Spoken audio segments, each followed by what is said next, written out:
ہر قسم کے روحانی جسمانی مسائل اور وظائف کے لیے پیر اقبال قریشی چینل کو سبسکرائب کریں۔ پیر اقبال قریشی۔ بسم اللہ الرحمن الرحیم۔ ٹیلی ویژن اینکر آفتاب اقبال، جنہوں نے اصحاب رسول صلی اللہ علیہ وسلم کی اپنے شو کے اندر توہین کی۔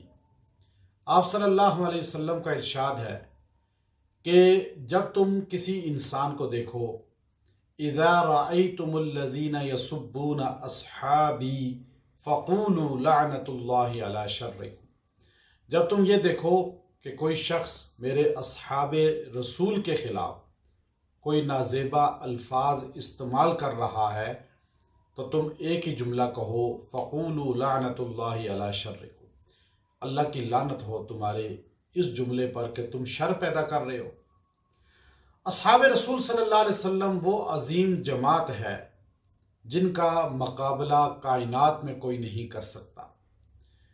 حضور صلی اللہ علیہ وسلم خاتم النبیین ہیں اور صحابہ کرام رضوان اللہ علیہ اجمعین بھی اب ان پر صحابیت ختم ہے۔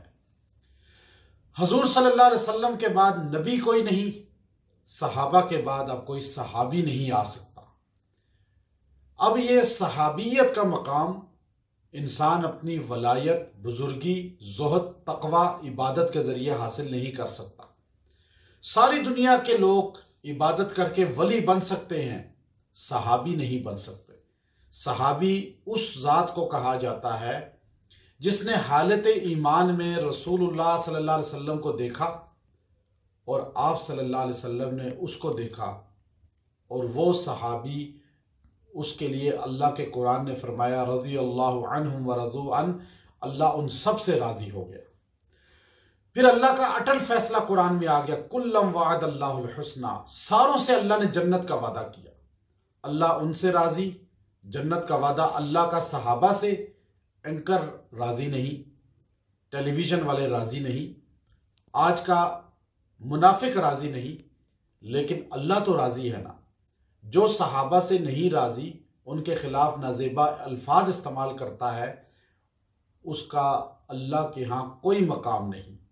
یہاں تک کہ دو عالم کے سردار محمد صلی اللہ علیہ وسلم نے فرمایا اس کی عبادت بھی قبول نہیں، اوندے منہ جہنم میں گرا دیا جائے گا۔ قرآن کہتا ہے من بعد ما تبین لہ الہدی کہ ویتبع غیر سبیل المؤمنین نولہ ما تولی ونصلہ جہنم، وہ دوزخ میں اوندے منہ گرا دیا جائے گا اور صحابہ کے رستے کو چھوڑ دے گا۔ تو ایسے اینکرز پر پابندی لگنی چاہیے، عدالتوں کو فوراً اس پر فیصلہ کرنا چاہیے، حکومت فوراً ایکشن لے، ادارے ایکشن لیں تاکہ یہ لوگ کیفر کردار تک پہنچیں۔ اس ملک پاکستان میں نہ صحابہ کی توہین ہو، نہ انبیاء کی توہین ہو، نہ محمد عربی صلی اللہ علیہ وسلم کی توہین ہو، نہ اولیاء کی توہین ہو۔